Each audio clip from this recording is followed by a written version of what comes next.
Hey everyone, and welcome. Are you ready to make your English sound just a little more natural, a little more fluent? Well, today we're going to do just that by diving into some super common money idioms. Let's get right into it. So let me ask you a question. Do you want to take your English to that next level? To understand native speakers more easily and maybe sound a bit more like one yourself? If you're nodding your head yes right now, you have come to the perfect spot. You see, a huge key to unlocking that next level of fluency is getting comfortable with idioms. So what exactly are they, and why should you even care about them? Okay, so let's break this down. An idiom is basically a phrase where the meaning isn't what you'd expect from just looking at the individual words. I kind of think of them as secret codes that native speakers use all the time in conversation, and learning them is absolutely crucial if you want to understand what people are really saying. So today, we're going to build up your very own personal toolkit of money idioms. We're going to break down 5 of the most common ones so you can feel confident and start using them right away. First up, we have break the bank. Just take a look at this picture. The piggy bank is literally broken. This idiom is perfect for when something is just way too expensive. So expensive, it feels like it would use up every last bit of your money. So, how would you use it? Well, you could be looking at something in a store and say, "Oh, I'd love that designer bag, but it would totally break the bank." Or maybe you're making plans with a friend. "Hey, let's just eat at home tonight. Going out will break the bank." It's a super common way to talk about stuff that's out of your budget. All right, next up we have make ends meet. And this image just nails the feeling, doesn't it? It's like you've got your income on one side and all your bills and expenses on the other, and you're just trying your best to make them connect. It means having just enough money to pay for your basic needs. For example, you might hear someone say something like, "With rising prices, it's getting a lot harder to make ends meet." Or you might talk about a friend. "He had to take a second job just to make ends meet." This idiom just perfectly captures that challenge of budgeting. Now I love this one. Save for a rainy day. And no, it's not literally about saving money for a day with bad weather. The rainy day here is a metaphor, right? It stands for some unexpected trouble in the future, maybe a medical emergency or suddenly losing a job. It's about being prepared. So you might say instead of spending her whole bonus, she decided to save it for a rainy day. It's also that classic piece of financial advice you hear all the time. It's always wise to have a fund saved for a rainy day. So yeah, it's all about planning ahead.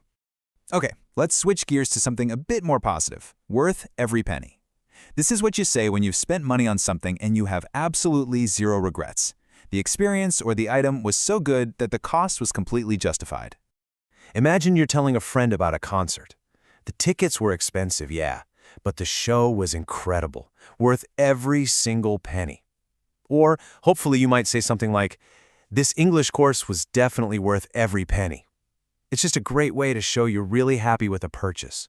And our final idiom for today is a famous one, money talks. This phrase basically means that having a lot of money gives you a lot of power and influence. It can open doors and persuade people in ways that other things can't. So you could use this to comment on a situation, like, "How did he get the best seats in the house?" Well, money talks. Or on a more serious note, "She wasn't the most qualified candidate, but she still got the partnership. I guess money talks." It really just points to the influence that wealth can have. Okay, so you've learned the 5 idioms, but now for the fun part. Let's see how they can all be woven together in a simple little story. This is going to help you see just how naturally they can pop up in a real conversation. So I want you to meet Anna. She's a student, and like a lot of students, it can be pretty tough for her to make ends meet each month.